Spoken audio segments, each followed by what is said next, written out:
Welcome everybody inside the Cardinal Playbook, the coach's show for William Jewell College Athletics, our last one for the 2013-2014 school year. And we start the program today with head track and field coach Tom Eisenhower, who's just returned from the GLVC championships. That in itself is a story, just getting back, but we'll tell that in a second. Sure. Let's talk about how the kids did there. We had a great meet. We really did. You know, this is an event where we don't take our entire team. We take those individuals that we feel have the best opportunity to score points and to contribute. And with the Great Lakes Valley Conference being such a tough conference, you know, not everybody goes. And that's common with every team in the conference. I mean, but the women finished 6th overall. The men were 10th overall. The women, we took only 16 girls. And so compared to some of the other schools that were there, we went with a very small squad, but they're very powerful. We were 7th going into the last event, which was the 4x4, 3 points behind St. Joseph's, and the ladies knew that they had to beat St. Joe's by at least 3 points, and that means you had to take at least 6th place, and they stepped up, and they placed 5th overall and broke a school record doing it and clinched that 6th spot. So, how about individuals? You want to talk about who did well there? Yeah, I've got a lot here, so you know I'll try to make it as quick as I can. Sure, but good. It's good to have a lot. You know, on the women's side, we had 5 school records set. The first was in the 4x100 meter relay, and that was Shelby Ridenauer, Gretchen Mays, Kotnesa Guillaume, and Margaret Perko. They actually broke a record that had been there since 1992. So glad to see that record finally go down. Those girls finished 5th overall. Another record was in the women's 4x4. That was led off by Margaret Perko and, again, Kotnesa. Zinka Duric, who plays basketball here, was our 3rd leg, and Maggie Swenson was our 4th leg on that. They placed 5th overall. Gretchen Mays, who took 3rd in the long jump, broke the school record in that event. Kotnesa, who is the current record holder in the 200 meters, bettered her mark. She went 25.55 in that event.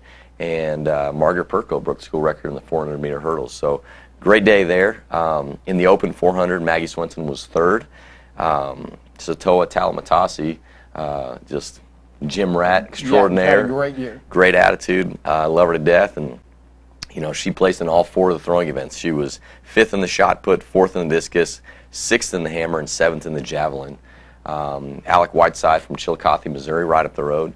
He was 4th in the hammer, and interesting fact about him, he's currently the 4th best freshman in all of Division II right now the hammer throws. So he's had an excellent year, and excited to see what he's going to do for us over the long haul. Margaret Perko was 4th in the 100 hurdles and 6th in the 400 hurdles. She placed 9th in the long jump, so she was the first spot out of points. Gretchen Mays, like we said, is 3rd in the long jump. She also finished 8th in the 100. Julia Parker from right here in Liberty, she was 6th in the heptathlon. Shelby White placed 8th in the pole vault, setting a personal best, and her male counterpart Isaac Mattis from Gallatin, Missouri, another right up the road. He was also 8th in the pole vault. Freshman Trevor Nix, and those 2 pole vaulters, both freshmen as well. Sure. Wow. Trevor Nix, freshman, 7th in the shot put. Will Frank, who's a sophomore, was 6th in the javelin throw. Kotnesa was 7th in the 200. I think that's everybody I had down on the list. If I left somebody out, sorry guys. It's always good when you bring a list in. That means we've had some kids that have done very well. But it was a great meet. I mean, you know, after the first day, especially on the women's side, every event that we had competed in, we were scoring points in. And, you know, to be successful at the conference, that's what you've got to do. You know, you've got to score in every event, and hopefully with multiple people. And so, and even those that weren't scoring points, kids were hitting PRs. So, I mean, I firmly believe that we went in there, did the absolute best we could, and these are the results we had. Now it's on us as the coaches to provide the depth that we need to continue to climb this ladder. But for the women to take 6th out of 12 teams with only 16 girls, I'm pleased with that. Tom, is it easier, mentioning all those records that were set, is it easier to set those records against good competition at this kind of meet? It is, because, you know, there's just the intangibles that you can't control, you know, even in bad weather, which Friday, it was cold. I mean, we were layered up, and I was chilled to the bone all day.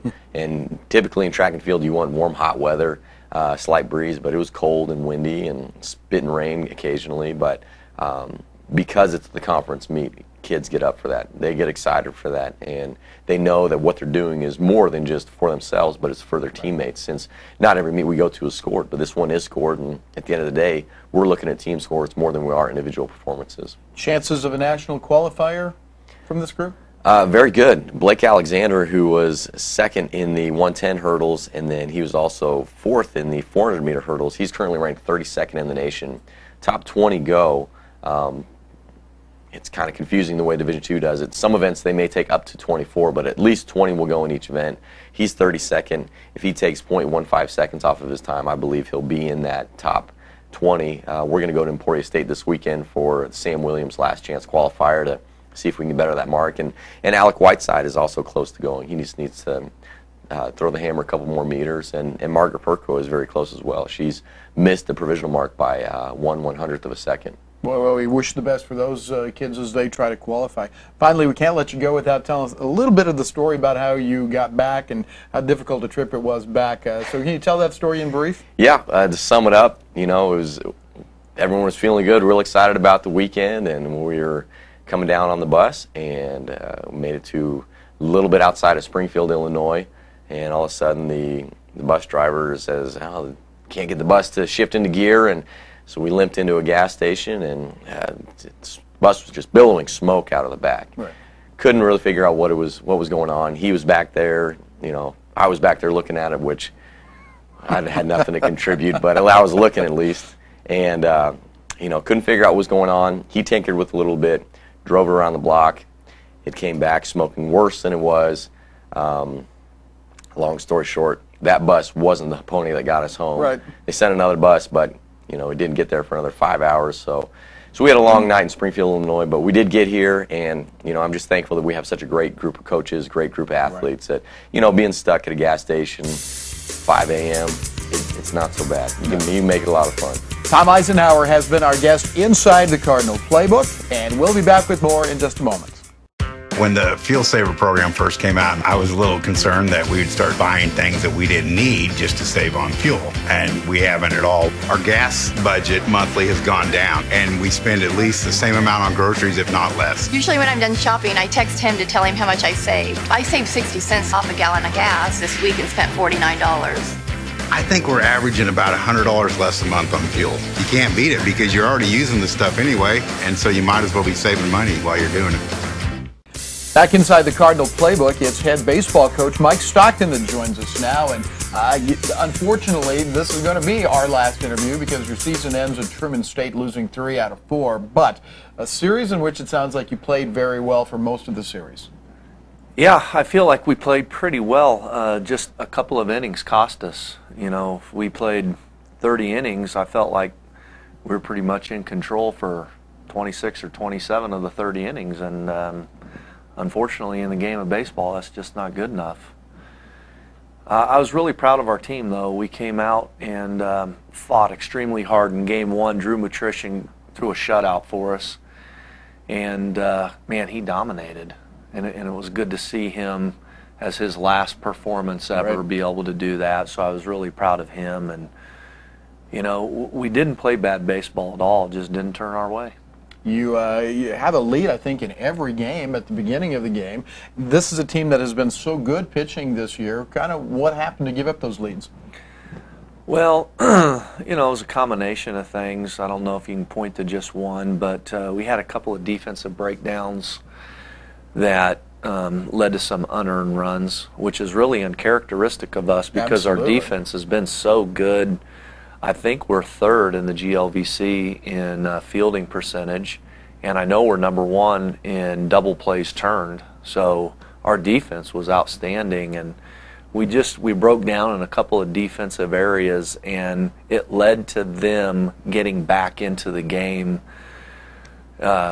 You know, they got back into the game without really having to hit the ball. We made a couple of errors that are very uncharacteristic of us, and gave them a little bit of hope. And then when there's hope, you know, something can always happen when the game's tight at the end. And at the end of all the games, they just found a way to come out on top. In the second game on Saturday, it was David Collins that went for you, and again, it sounded like he pitched pretty well. Yeah, David did good. I mean, he absolutely gave us an opportunity to win. And again, we came out early in the game, and I felt like we were the dictators, and we ran the bases hard. We put some pressure on them. They were making some mistakes. but we just didn't score enough runs throughout the course of the game, and it finally caught up to us. How about on Sunday? Again, you start out with leads. Truman State, though, comes back, and they battle back, and they win both games on the weekend to end your season. Yeah, Sunday, very similar story, where we came out, and again, I thought we were the aggressors. We came out, scored runs early, and once again, it was just kind of a mirror image. All 4 games were just kind of a mirror image of themselves, where we came out, scored runs early, made just some small mistakes that they absolutely capitalized on, and we gave up the leads late in the ball games, and they ended up on top. Who pitched on Sunday for you? Sunday, Billy Kirkpatrick. Billy's had a tough season. Gosh, it's hard to look at what he's done statistically and realize he's only won 1 ball game. I mean, his ERA is minuscule, and for him to pitch as well as he has and only have one win on the season is tough for him. But if somebody that I know is going to be able to bounce back, it's Billy. I mean, this guy is just going to be a junior for us, and if anybody's going to work at preparing themselves for the next season, it's going to be Billy. So I'm excited of what Billy's going to bring in the future, not just when he plays, when he gets to play, but just that leadership quality that I know Billy has. I'm hopeful that a lot of guys are going to follow Billy's example in practice. Preston Felgate was injured a few weeks ago, and so you had to turn to a different starter for game number 4. Who did you start in that game? Yeah, we had about 3 different options that we were going to go with, and then we finally just felt like Brendan Beatty, freshman, was going to be our guy. Chris Mancha and Nick Farley were other guys that we had thought about starting, but Chris had really done a great job for us out of the bullpen, and we knew that if we were going to win 3 out of 4 of these games, that we were going to need somebody to come out of the bullpen that could shut the door for us. And same way with Nick Farley. We felt like Nick, being the junior college transfer, that he would have the experience to be able to come out of the bullpen and help us there. And then with Brendan Beatty's last start, he threw a shutout against a team that was hitting 320 on the season. So we felt like Brendan was going to get a start, and Brendan pitched an excellent ball game. Brendan pitched extremely well, and we should have won that ball game for him. Finally, as we wrap up the season here, Mike, would you talk a little bit about those seniors that you're losing this year? We really haven't had a chance to talk about them as a group or individually. Yeah, they're going to be missed for sure. Devin Burrell was a kid that came in as a transfer student. I mean, he just added a lot of depth to our pitching staff. Vance Gorman, another JUCO transfer that, gosh, he led us a lot of the way this year offensively, had some huge hits, some big RBIs for us down the stretch. Ron Johnson, who unfortunately is a senior early. He was a redshirt, but then he got himself hurt in the middle of the season here, torn UCL. So he's finishing early. And Ron's going to be missed dearly because he's such a leader and he's a hard worker and he's in that weight room and he's such a good example, as of all these guys are. Blaze Carano is going to be missed. I mean, this kid, to see his growth from where he was as a freshman to now where he's left, I mean, he's grown tremendously as a player and as a person. And David Collins was just so good for us on the mound.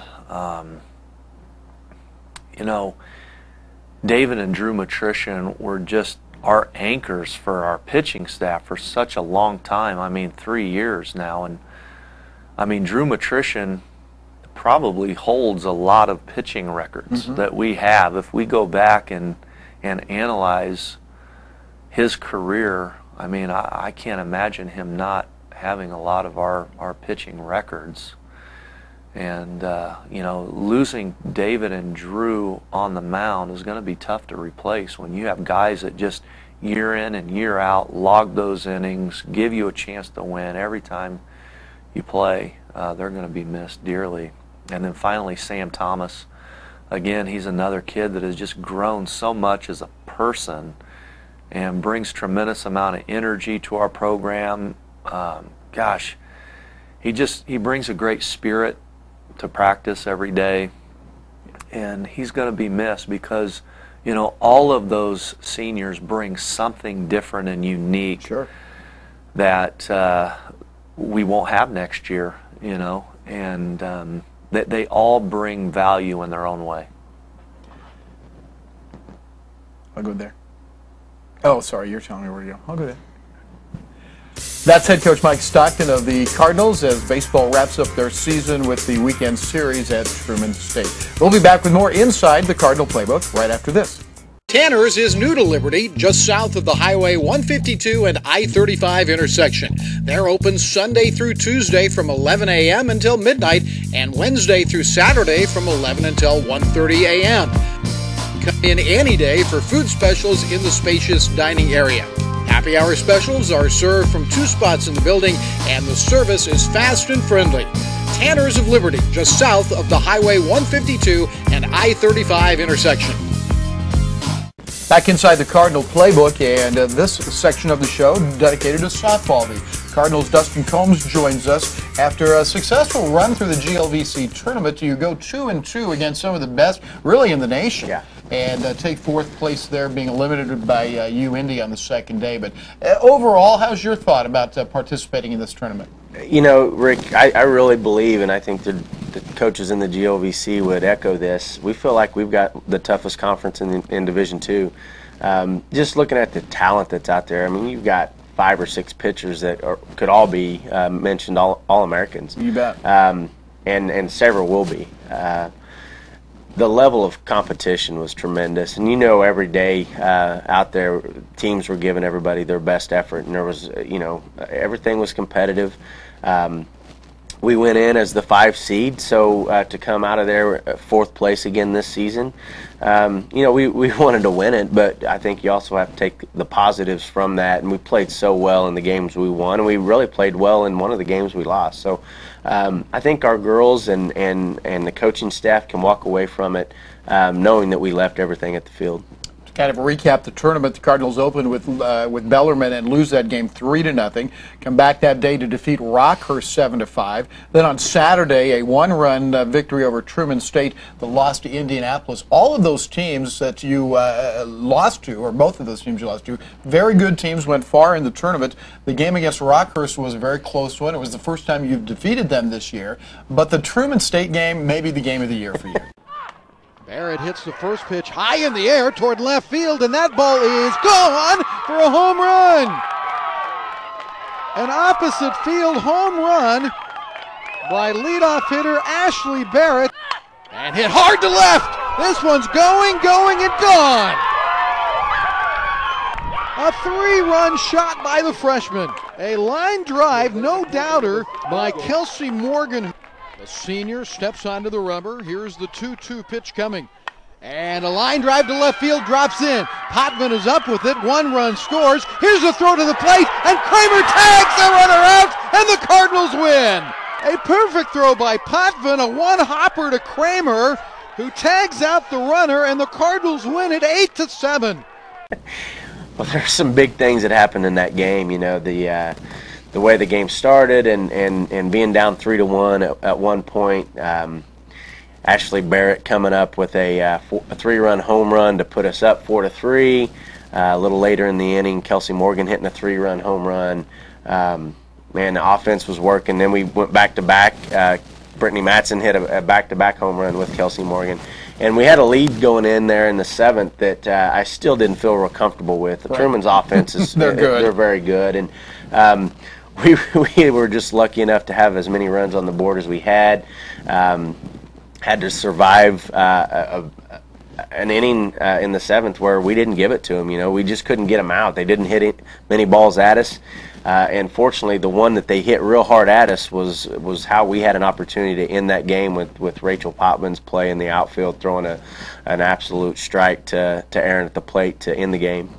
The play that Dustin's talking about came with the Cardinals up by two outs, and Truman with the bases loaded. A single ends the game, really, so they end with a base hit. But Potvin throws to Kramer on one bounce for the play at the plate to get the second runner. In a one-run game, it would have tied it.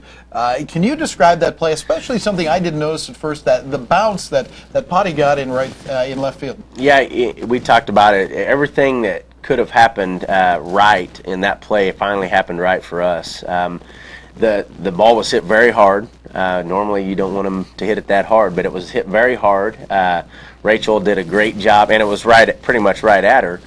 So her line to the ball was towards the plate, got her momentum going towards the plate. Great footwork, and then it took a bounce that really at one point within seconds I thought was going over her head, and she caught it about head high, allowed her to stay upright, not bent over to field the ball.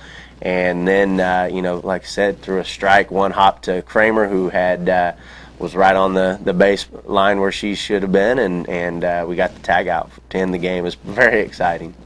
The University of Missouri St. Louis goes on to win the tournament. They were very good. You did not face them in the tournament, but finishing fourth, and it's something, again, to build on for next year. Yeah, and again, for us, just continuing to get some postseason experience. You saw a lot of softball this weekend there, and the level of competition is tremendous. And there's, as a player, you're playing good competition all year, but when you get them all there at the same day, same weekend, watch game after game of some of the top players in Division II and some of the top pitching in Division II, to go into a tournament not having ever been a part of that, you would really maybe wet your pants for a young kid, So we're what we really got to build on is the experience, the confidence that going into it we can continue to play into the second, third day, and we're going to lose 5 tremendous seniors, so we'll have to build on to try to figure out how to replace some quality kids and quality softball players. But I think we can go into the off season, go into next fall with again a lot of goals. Does the start for the next season begin today, basically? Coach Bauer walked off the bus yesterday and went straight to the field. So we're recruiting nonstop, but it started already. Recruiting is ongoing, and every year who you're going to have to replace, and but getting feedback from the players in the next few days, and trying to get better as coaches, trying to get better prepared to go into the fall, and then how we can build through the fall into the spring is very important to us. A winning year for the Cardinals, and they finish with a 4th place finish at the Great Lakes Valley Conference Championships. And again, UMSL is the winner of that tournament. Dustin, great year. Thank you so much for all of that. And we'll be back with more on Inside the Cardinal Playbook following this.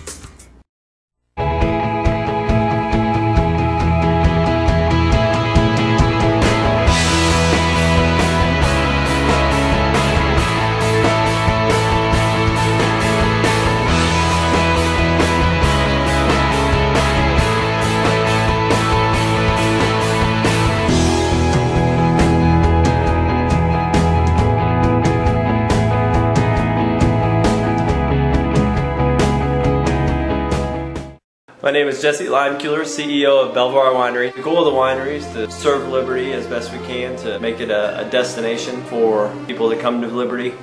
There's a lot to see as far as the history goes, from the Odd Fellows to the other buildings that are available on the property. And then also it's a business in the sense we do a lot of events, baby showers, wedding showers, anniversaries, birthdays, and weddings. We're open 7 days a week, 11 to 4 Monday through Wednesday, 11 to 8 Thursday through Saturday, and 12 to 6 on Sunday. Belvoir Winery, 110 years in the making. Inside the Cardinal Playbook with head football coach Jared Cruzy. It's been a while since we've had a chance to been a few months. Let's talk a little bit about everything concerning football. Okay. First of all, how about recruiting? How does that look right now? I know it's a never-ending process, but can you update us a little bit? We were kind of going into the recruiting year thinking we would sign 25, 26 players, and right now we're at 29 or 30. So wow. As far as numbers, we feel like we've got a good group in, and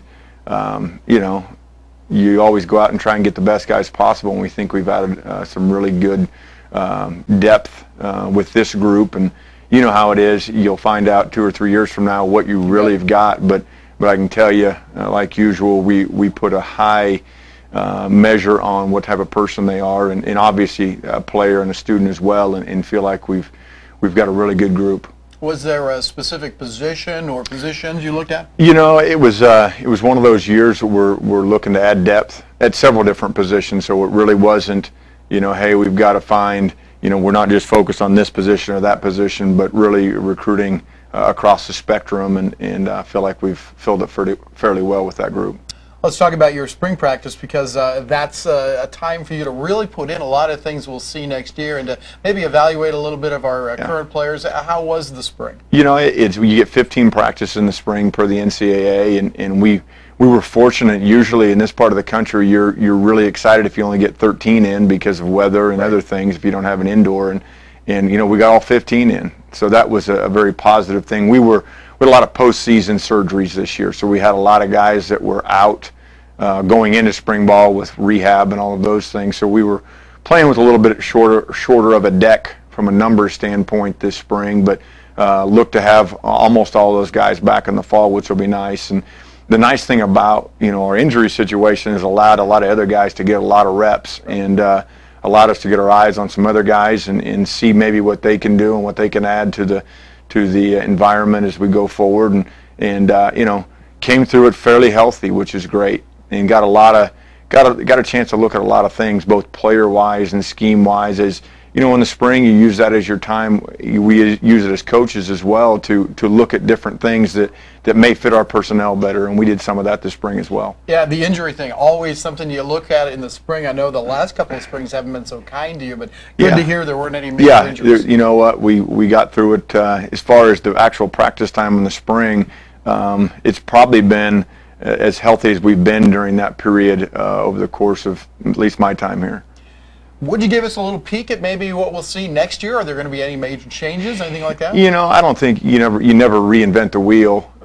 You know, us, just like everybody else, we'll tinker with some things in all phases, and as you get a different group of guys and you graduate guys and you have new guys coming in to fill roles, it's trying to put your schemes together that best fits your current team, and we feel like we've been able to do that up to this point.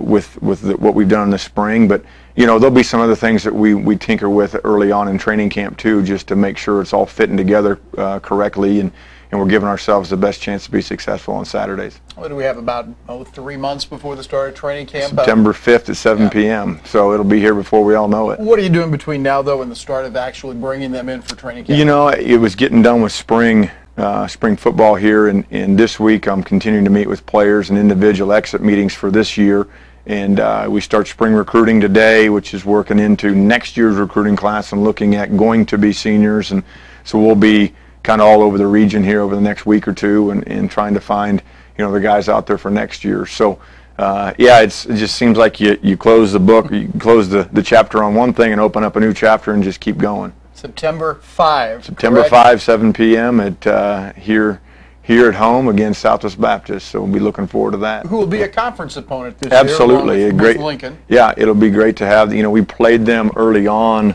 a few years ago for a home and home, and be excited to start that series up again. What are you expecting out of the conference this year? Who's the team that right now on paper looks to be dominant? Or you know, if you just look at the finishes from last year, obviously Indianapolis has won it the last 2 years in a row, and St. Joe's is up there, and Truman State, and those are the top end of the conference right now. And until that changes, that's who we'll all look at as you know, when the preseason rankings come out. However much stock you want to put in those, I'm sure it'll be some level of 1, 2, and 3 with those schools, and the rest of us need to play some catch-up.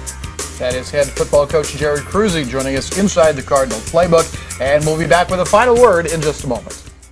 Hi, I'm Rachel Callaghy, Head Connections Specialist with Welcome Opportunities, the Northland's only target marketing firm that specializes in turning the thousands of new residents who move to our area each year into your customers. We are the advertising option that's never turned off, torn up, or tossed out. At least not yet, anyway.